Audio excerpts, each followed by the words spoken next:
Hello everyone, welcome back to my channel Sananda কিচেনের আরও একটি নতুন ভিডিও নিয়ে তোমাদের মাঝে হাজির হলাম।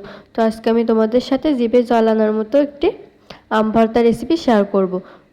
তো এখানে আম ভর্তা বানানোর জন্য আমি প্রথমে একটি খোসা ছাড়ানো কাঁচা আম নিয়েছি। এবার একটি গ্রেটারের সাহায্যে আমগুলোকে সুন্দরভাবে গ্রেট করে নিয়েছি।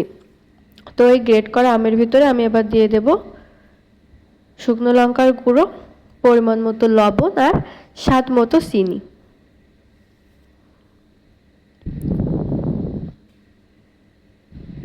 সব কিছু দিয়ে এবার হাতের সাহায্যে খুব সুন্দরভাবে আমি এটা মেখে নেব।